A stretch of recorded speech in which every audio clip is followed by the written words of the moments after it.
기생충은 다른 동물에게 붙어서 양분을 빨아먹고 사는 무척추 동물을 말합니다. 기충충으로 골치 아팠던 예전과는 달리 요즘은 기생충을 대수롭게 여기고 걱정을 별로 하지 않는 분들이 많으신데요.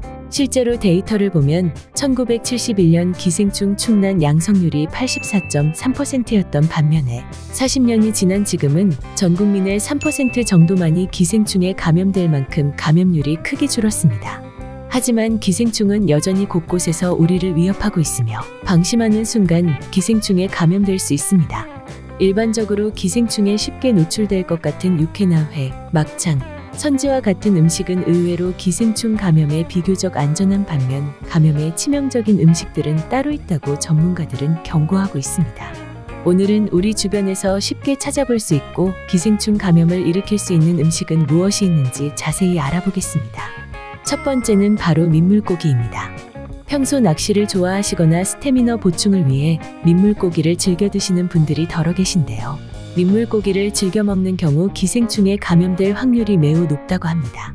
한 예로 2010년 울산에 사는 남성 B씨는 지인들과 함께 민물 생선회를 먹고 난 뒤 40도에 이르는 고열은 물론 오른팔에 무수히 많은 물집이 생기는 현상으로 병원 응급실에 이송되었다가 사망한 사례가 발생했습니다. B씨의 증상은 비브리오 폐혈증과 비슷한 증상을 보였지만 혈액검사 결과 민물생선 비늘 등에서 발견되는 에로모나스균에 의한 폐혈증으로 사망한 것으로 밝혀졌습니다.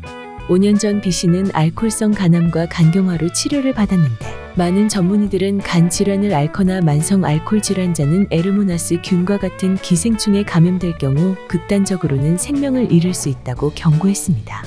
2003년 국립보건원에서는 전남 곡성 주민 3천여 명을 대상으로 조사한 결과 약 600명이 간디스토마라는 간흡충에 감염되어 있다고 보고했습니다.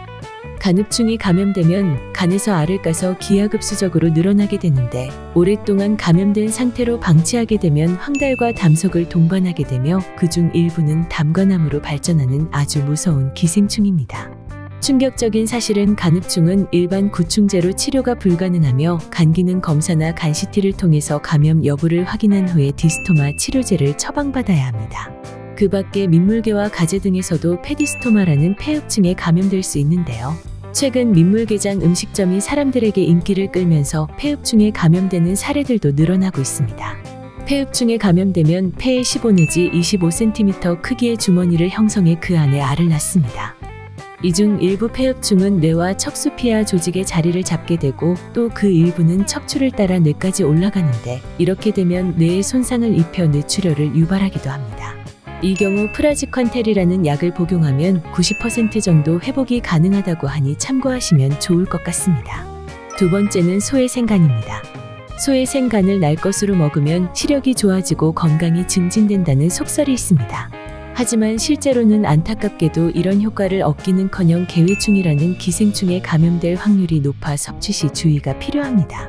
분당서울대병원 연구팀은 2009년부터 2013년까지 눈 개회충 진단을 받은 환자 100명을 대상으로 감염 경로를 파악한 결과 눈 개회충에 감염된 사람 중 무려 80%의 사람들이 최근 소의 생간을 섭취한 경험이 있고 생간 섭취는 감염 위험을 15배나 높인다는 것을 확인했다고 보고했습니다. 소의 생간을 통해 사람 몸속에 들어온 개회충은 장 속에 가만히 있지 않고 우리 몸속 여기저기를 돌아다니며 폐와 간과 같은 장기로 이동하게 됩니다. 대부분의 경우 처음에는 증상이 없고 시간이 지나면서 유충이 사멸되고 자연 치유되는 것이 보통입니다. 하지만 유충이 눈으로까지 올라오게 되면 눈에 염증을 일으키고 이 염증을 침착시켜 눈의 한가운데 망막세포를 파괴해서 시력을 저하시킬 수 있습니다. 만약 망막 주변에 혼탁이 생겨 후유증으로 흉터 조직을 만들게 되면 최악의 경우 실명까지 일으키게 되기 때문에 가급적 섭취를 피하시는 것이 좋습니다. 또한 개회충에 감염되어 간이나 폐에서 염증이 생기면 간암이나 폐암 등의 양성 종양으로 오인할 수도 있습니다.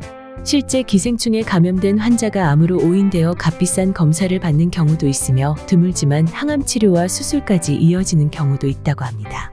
기생충 감염 시 나타나는 대표적인 증상은 기생충의 종류에 따라 빈혈이나 식욕부진, 복통, 어지러움 등의 증상을 동반하며 어린이의 경우 항문 주위가 가려운 증상이 나타나기도 합니다.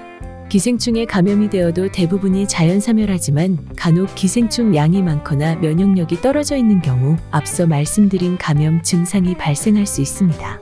기생충 감염으로 의심되는 증상이 우리 몸에 나타난다면 반드시 병원에 내원하셔서 검사를 받으시는 것이 좋습니다. 그리고 1년에 1회에서 2회 구충제를 정기적으로 섭취하시는 분들이 많은데 전문가들의 의견에 따르면 굳이 챙겨 먹을 필요는 없으며 날 것을 자주 먹거나 동남아 등으로 해외여행을 다녀오신 경우라면 구충제를 챙겨 먹는 것이 좋으며 앞서 말씀드린 것처럼 간질환자의 경우 의사와 상담을 통해 처방을 받으시길 바랍니다. 시대가 변하고 생활 습관과 식습관이 바뀌면서 기생충의 감염 위험은 크게 줄어들었지만 위에서 언급한 음식을 잘못 섭취할 경우 감염으로 이어질 수 있으니 주의하시기 바랍니다.